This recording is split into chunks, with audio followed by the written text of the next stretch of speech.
you for joining us tonight. Go ahead, take a seat. We're just about to begin. I'm Midgarin, and today I'm joined once again by our wonderful cast of wonderful and affordable role players. Tonight's subject is character death. Now, in games, death is a constant, but not always the end. In video games, as soon as the character dies, it's just a quick in-game screen followed by a respawn at the nearest checkpoint. But in tabletop RPGs, however, death can be more final. If you're like me, I put a lot of thought and care into making my characters. The thought of one of them dying does give me anxiety, and while death does happen, it's a little heartbreaking to never be able to play that character again. However, when one hero falls, a new opportunity arrives, and that's what my two guests are here to discuss today. First, we have Thalor, a longtime DM that is no stranger to having a character die on them. How are we doing tonight, Thalor? Doing great. Great. Are you excited for tonight's topic? Oh, I'm absolutely thrilled. I love killing player characters. Yeah, and that's why I brought you on tonight. Now, on the flip side of that coin, I would like to also introduce our next guest, who is the night's resident Kenny, which is, of course, Toxic. Toxic, how are we doing, buddy? I was doing great until I found out I was the group Kenny. Well, how many times have you died in the Sunday nights? 3. Not counting or anything. Right. That's why it's terrifying to have Thalor here, because he won't hesitate to kill off the character. That is very true. He is an evil, evil lich, and I love him so dearly. So, there are many reasons for a character to die, but barring a murder-happy DM, Thalor, I believe it... Hey, you made fun of me last time you were here. I'm going to make fun of you tonight. All right, go for it. So anyways, I believe it all comes down to character choices. Would anybody agree, disagree, share? I totally agree with that. Normally, I will not kill a player when I'm DMing unless they've made a horribly, horribly stupid mistake, such as running off solo to go catch a hill giant, leaving the rest of the party behind. Well, yeah, you're going to get smooshed into the ground at that point. Mm-hmm. But mistakes that, happen because of bad rolls, we usually try to figure out a way around that sort of thing, fudging the dice or whatever. But unless it's an egregious offense, player deaths are avoidable. And I do, I've gone through all the stages of being a DM with character deaths. I used to carry a folder that was basically the character graveyard where I kept old character sheets of people that had fallen and died. When I was first DMing, I was very young, so I was like, yeah, my job is to kill the characters. That's my job. That's what makes it a fun and exciting story. And over the years, it's just, I've changed my philosophy. And, killing a character, while can be beneficial to a story, generally something I think that DMs should try to avoid, because unless it's talked over or unless it's talked about with the player, it's their character, and it's a cooperative game. So, going out of your way to try to kill somebody's character, I find it's just a grievous offense. Yeah, it's a grievous offense. Yeah, I totally agree with that sentiment. Your job as a DM is not to kill the person. Your job as a DM is to tell the story. You just interpret what the characters do. And again, if, things will happen where, you're going to have a TPK. I mean, it's just going to happen every so often because, they get overpowered, they get surprised, just bad rolls to the point where you cannot help them.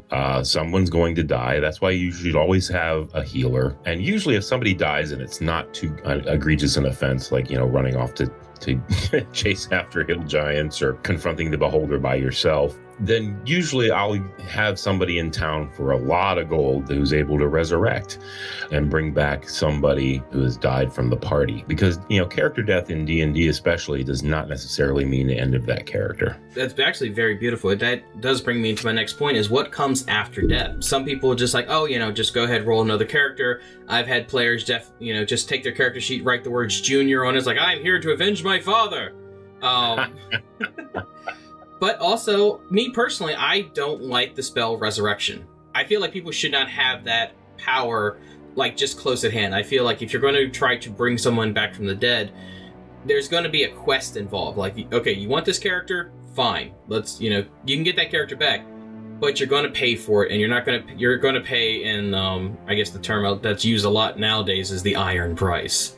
You're going to pay in blood, sweat, and tears. You're going to pay in blood, yeah.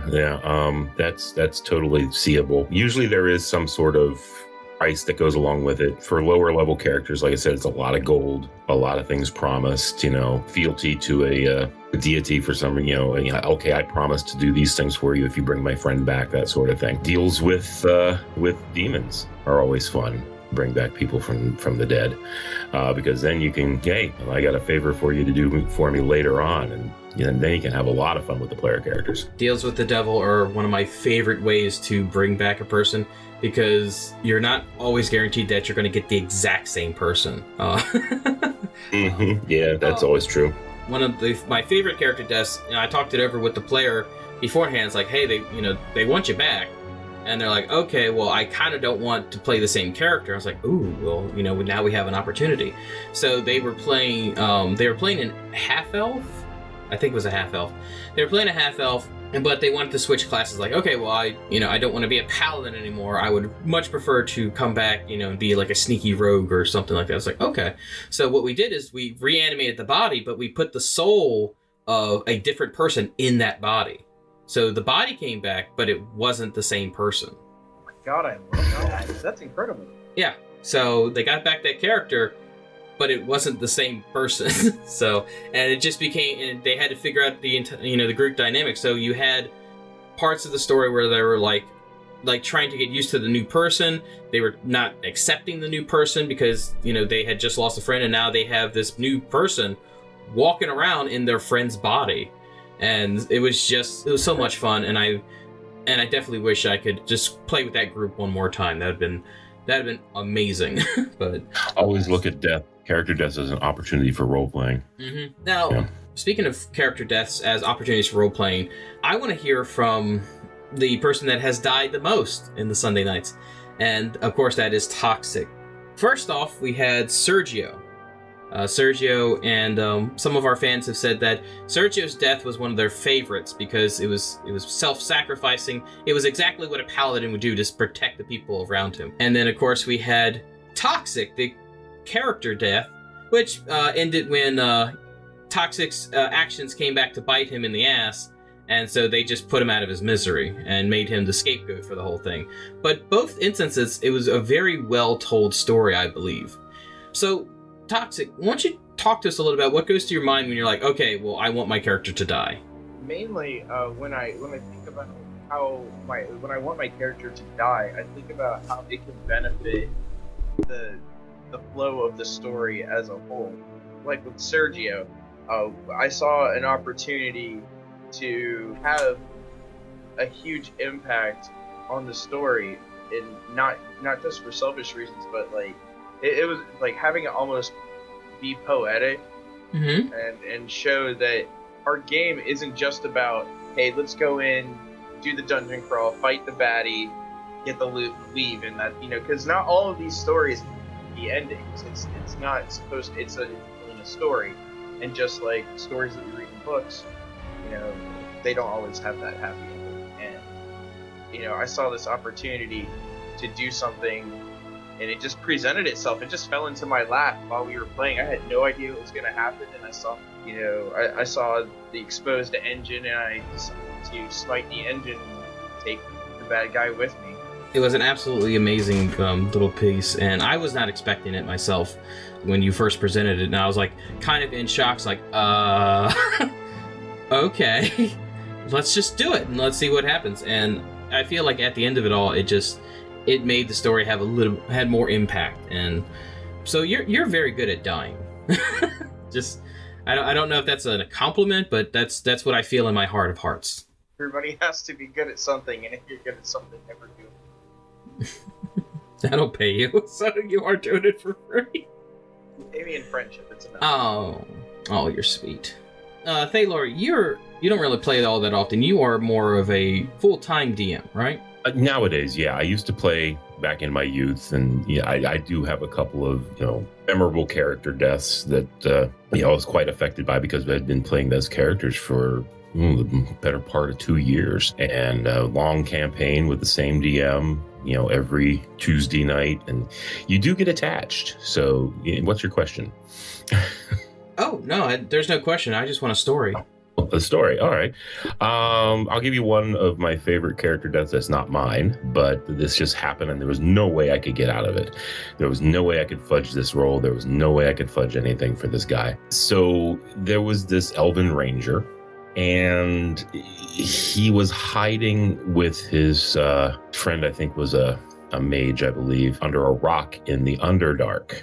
They were in a hole in the ground covered by a rock. And so they're sneaking around, and these mechanical things are, patrolling the place. So they're trying to figure out a way to get around them. And he sneaks from one place to the next and gets caught by one of these mechanical crab-like creatures. They have him in the giant claws. So he says, well, can I reach the swords that are strapped to my back? He dual-wielded. And I said, yeah, you can probably reach it with both your hands. They were on his side, not his back. And his hands were crossed in front of him. So he goes to pull them out, and he goes to attack with both of the swords at the same time, and he rolls double ones. Ouch. So double critical miss. And as you know, I have some very elaborate critical hit and critical miss charts. Yes, you do. Well, as it turns out, he rolled so badly on those that he basically decapitated himself with his own swords. Oh, that is... By pulling them out, it was so the grip on his character was so tight that as he pulled the swords out, they slit his throat. So that was one of the probably most gruesome ways, and one of my most favorite memorable ways, because it was one of those things you're never gonna forget. No, you're never gonna forget that one. Yeah, there's no way around that one. Like, it's always, and I can understand that. The dice, letting the dice decide is a very honest way of doing all these things.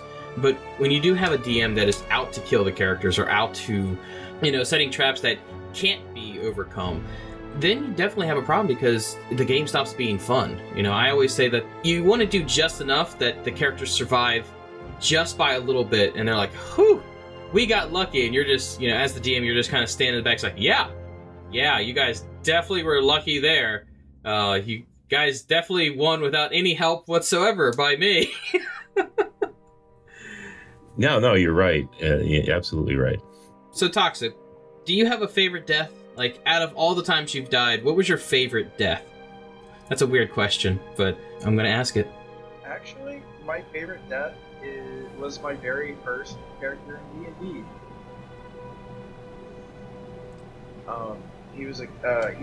This is my first time ever playing, and I made a rogue that I wanted to make a fighting rogue so bad. And I was just figuring out the mechanics, and there was another player in our group who wanted to be a rogue with me, and we were going to be a team. Well, we decided that we were going to break into this guy's shop. It was a jewelry shop, and we were going to rob him. And it went very bad, very fast, and we decided it was time to leave. We went out the second story window and dropped right in between 3 guards. And combat ensued, and I tried to do the hand-to-hand thing. And I got really nervous all of a sudden, because he was just taking away life off of me, and I decided to make a run for it. Well, I made it about 20 feet away, and my DM rolled a natural 20 for the attack roll, and he rolled again and rolled another natural 20 on me and put an arrow through the back of my throat. And that's how my very first character, Balin the Bold, died. That sounds rough, man. I'm sorry to hear that. That guy sounds like a dick. I wonder what happened to that guy. I think he started a podcast sometime. I don't know. I think he did. Maybe. Real asshole. Yeah, I remember one of my favorite deaths for my character was definitely, I was playing in one of Bishop's games, and I was playing an artificer. It was like I think my first time ever playing an artificer, and he was a battlesmith, so like, armor, a little bit tanky, and we had to fight this fire elemental. And I just did the tanky things, just try to keep the squishy character safe. It's exactly what he would have done, and I just took one too many blows, and my character went down and just started rolling death saves, and I rolled a nat 1 my first time, so I got 2 strikes off my death save. And like Bishop's just looking at me, he's like, was like, I'm sorry. I was like, it's fine. It's fine. I got more rolls. Next roll was a 3. I was like, yeah, he's dead. And and it's like, so my character just bleeds out right there in combat, and the barbarian, she grabs hold of me and just starts running me towards this altar to try to save my life. And, you know, there's this little bit of role play that's going on, and like, you know, the barbarian's just begging, it's like, you know, please save him. He, you know, he sacrificed his life to save mine, to save all of us. Just do what you can.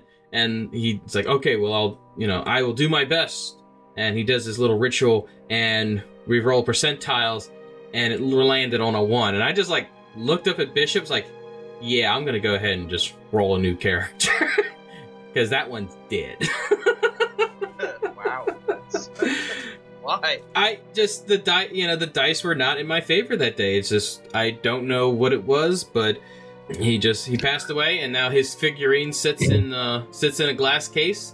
And I can look at him from time to time and just think of what could have been. Are you one of the types of players who, and I haven't witnessed it when I played with you, but there's certain players, after their character dies, will change out their dice? Yes.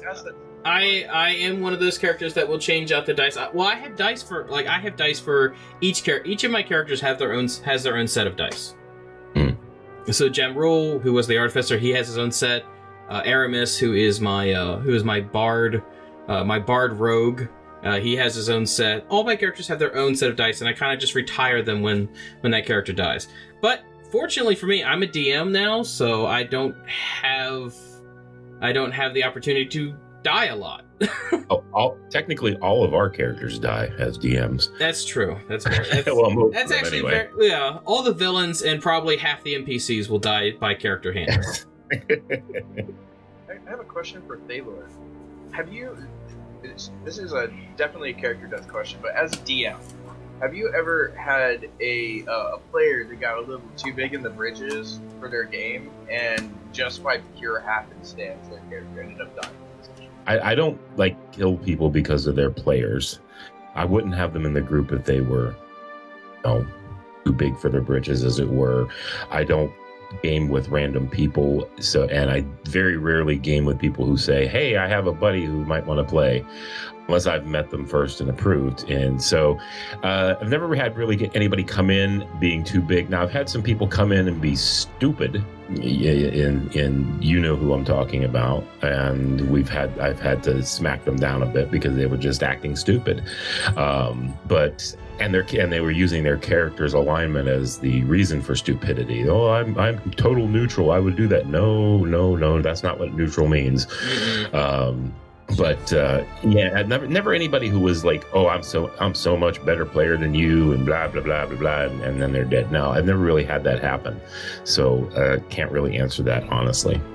Now, have you ever had a character that's too big for their britches and has paid for it with their lives? Paid for it with their lives, yes.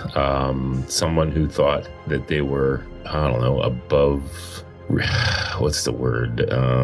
Not so much above the law, but they thought that they were charmed to a point where they wouldn't die. And it was just part of the character's flaws. Mm-hmm. They thought they were immortal, and they would just run headlong into battle. They jump off cliffs when they shouldn't. They were climbing up things that they shouldn't. They were mouthing off to officials. They're like, I dare you to behead me. And they did, because in actuality, he wasn't immortal. But like I said, it was just a character flaw that the person was playing for role-playing effect. I mean, that's just good character work. So, I mean, I can get behind that one. Now, Toxic, you have actually DM'd a couple times. Have you ever killed off a character? Absolutely not, actually. Really? You have not had your first character death? No. I prefer the more... I don't kill the character off, but I do make them pay for it. Now, just as an example, I have the group of people that I have in a group that I have now, they're all brand new players.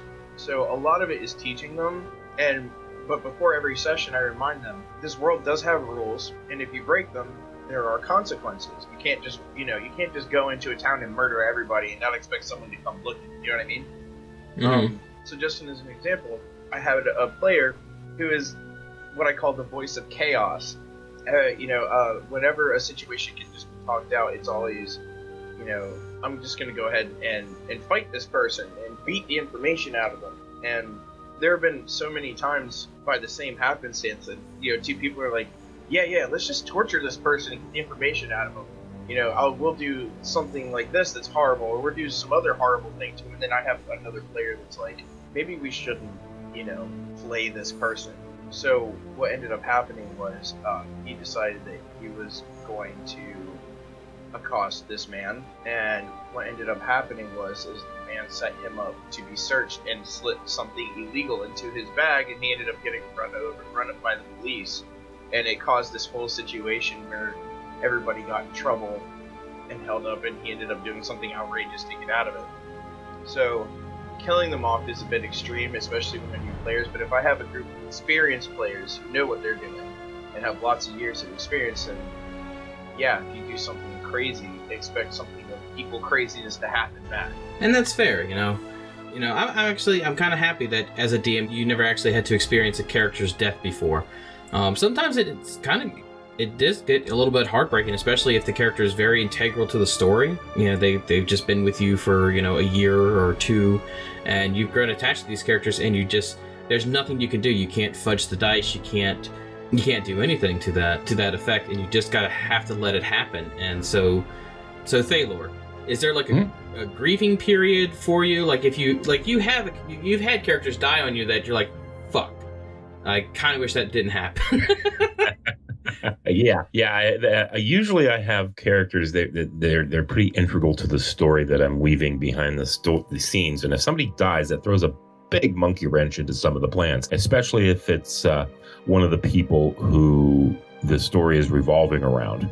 So yeah, if that character dies, then I have to come up with an entirely new campaign after that session, and you know, the best laid plans of mice and men go out the door. I have to, you know, just come up with some new things and a new plan of attack, or switch who the main character is about, and it's not so much a grieving period as it is an shit, I got to do this all this extra work now because this guy ran into a pit of, you know, flaming, you know, just, you know, whatever, he just died. And so yeah, it's more of I got to do all this work so much more than a grieving period. I've never really got upset about, you know, character deaths, even if, you know, the characters were my own that I played, because after all, it's just a game, and you can always make another one. Yeah.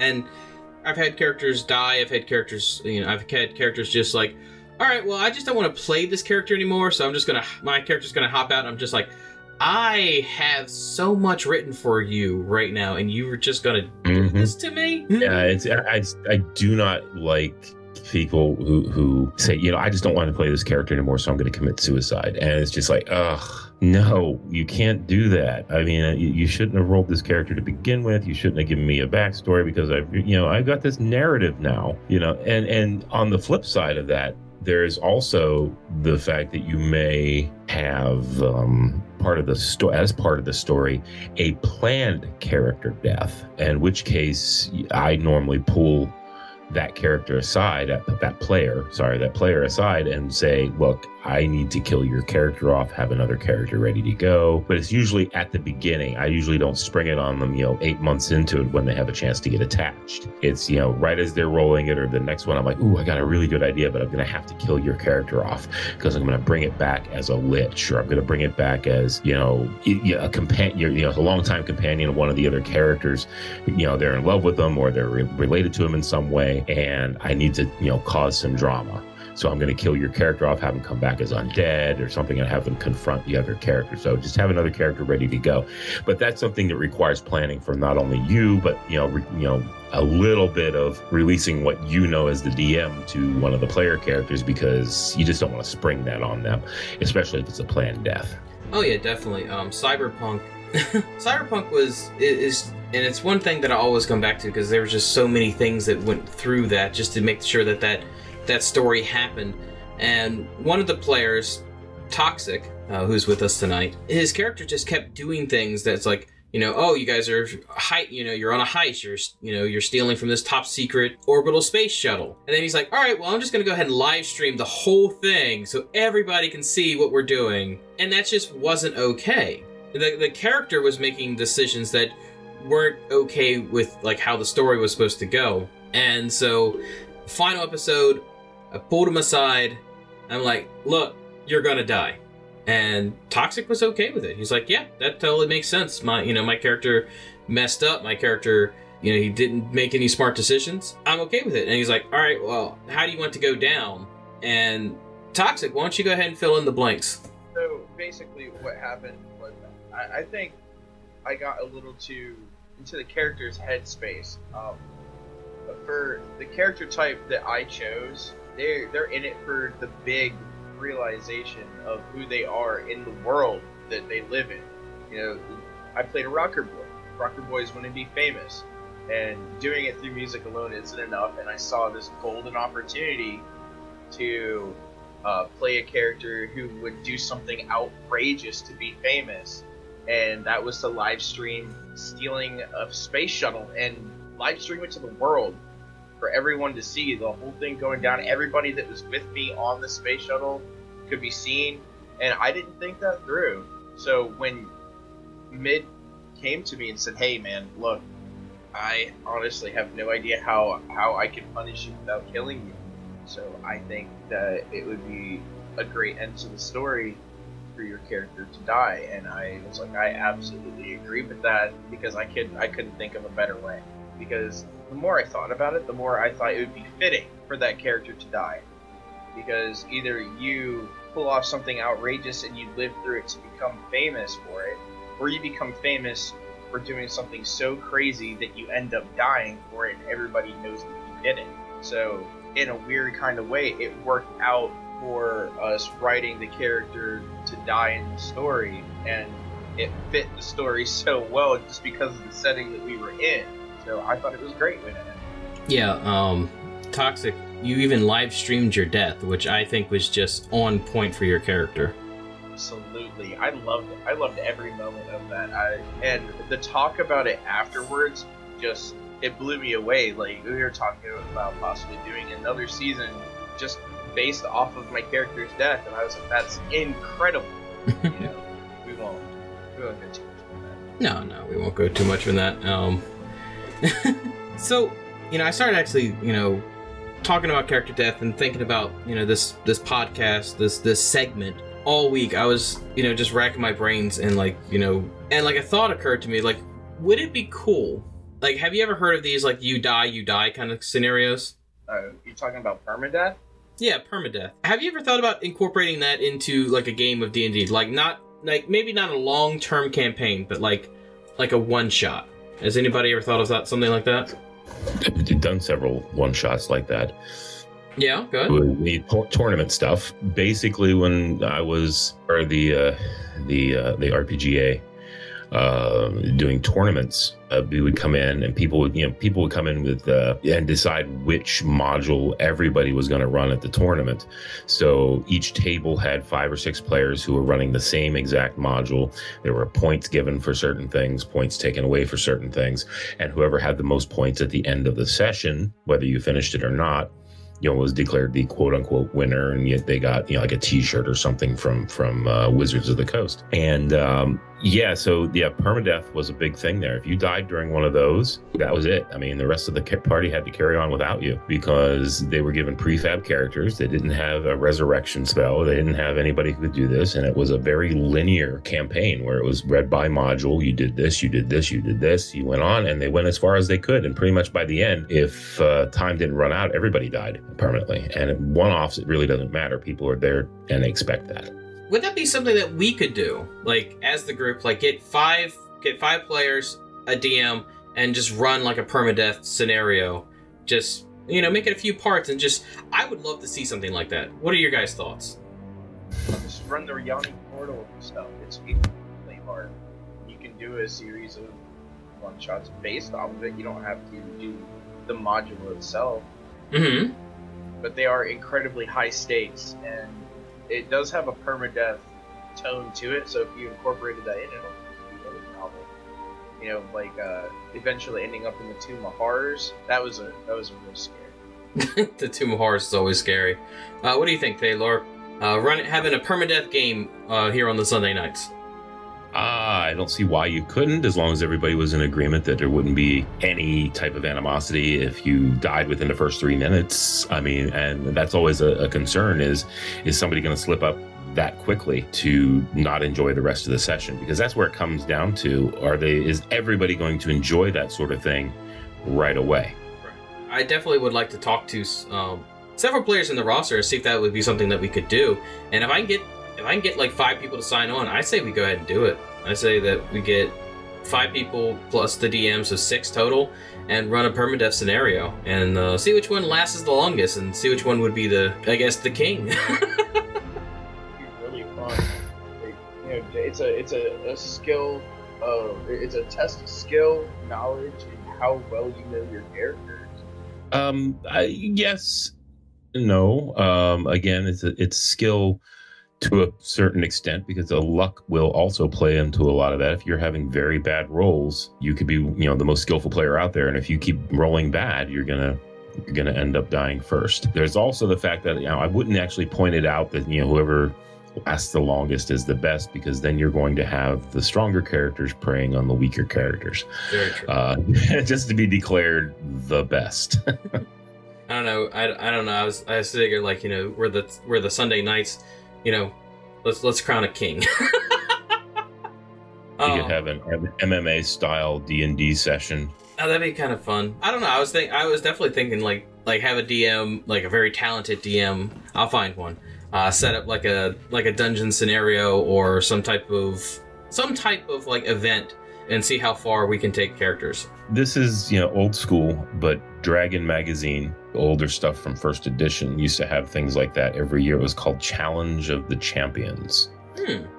I think there was 5 of them. They were professionally designed, and they were put in as modules to run, and basically under the guise, role-playing wise, of a traveling competition where groups of teams would sign up to see who was the best, and basically they would go through these scenarios that required them strength. One required cunning, one required sneakiness, one required intelligence, and most of them had death traps. And once you were dead, you weren't technically dead, you were just sent out of the tournament. So you could use it as a death trap scenario where your character dies, or you could use it as a part of a campaign where your character, if the character is eliminated from the game, the mages come in and save them before they hit the spikes after falling in the pit, that sort of thing. But they're out of the game now, and their party has to go on without them. We should definitely do something like that. I like that Clash of Champions. Yeah, let's see if we can set something like that up. That'd be really fun to do. I have one other thing about character deaths. Sure. And these character deaths happened in this game so often that it was part of the rules. There's a game called Paranoia. Okay. It's an older role-playing game. I got the box set somewhere. But basically it's set in the future, and the character dies so many times in this game that it's standard for each character to basically be told, each player character is told, you have 30 clones.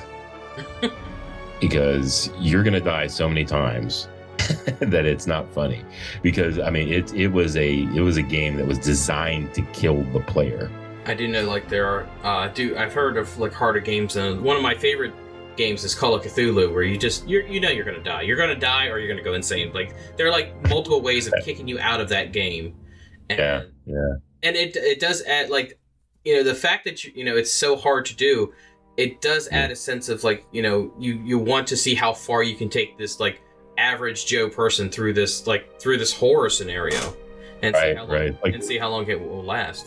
It's like, good old Gordon Freeman from Half-Life, if you've ever played that video game. Mm-hmm. And he's, normal guy, and now all of a sudden he has to defend himself against aliens and things like that. But yeah, that's right. Call of Cthulhu is a bear. Going insane. People more went insane than they died in my campaigns when we played, because they were just all too keen to read books. And DT. They eventually caught on where it's like, you see a book, I burn it. I remember we had a player, to protect the innocents, we'll call him DT. And like every magic item, he wanted to study it. He wanted to look at it. And we're just like, oh, he's going to turn on us. He's going to kill us. We should, like everybody else in that group was like having secret meetings. Like, should we off him? Should we just like should we just go ahead and just put him out of his misery? I mean, he's basically a wackadoodle at this point anyway, so who cares, right? Yeah. Right? Mm-hmm. That's that character. I don't know. Well, the character or the player was also told at one point, "Don't touch this button." He resisted for all of 6 rounds. Yeah, he touched the button. 36 seconds. Then he finally touched the button, and we're like, "We told you not to touch the button." This is the best part. Like, we could do an entire segment on DT. It's just a fun player. There's a scenario where it's like, okay, you have to pick the right door or the left door, right? He goes, I choose the right direction. It's like, what does that mean? He's like, whatever direction is the right one, that's the one I'm gonna go with. Exactly. And we're getting off topic, but like, he would try so hard to argue with people about the price of a room at the end. It's like, it says 1 silver for 1 room. It's like, that's 1 silver per person. It's like, no, it's in the book. It says 1 silver for 1 room. So he's just trying to fit like 5 people in the same room for 1 silver. It's like, there's no one that's going to do no that. way. Well, that also comes into rules lawyering and things like that. Oh, And in my groups, that people found out that I didn't put up with that very often. It's not the DM's rule book; it's the DM's guide book. All these rules are arbitrary. Yeah. And so, like, tune in eventually when we actually do talk about rules lawyering, because there's a whole thing to go about with that one. It's going to be a lot of fun. But we have come to the end of this session. So, guys, final thoughts. Thalor, you first. I'll just, keep the foolish mortals out of my path, and they won't die. Toxic. I absolutely loved this segment, talking about character deaths and the stories that you guys have told that have just, like, it really, you opened up my perspective on a few things, because I'm used to being the player. I DM very occasionally, but,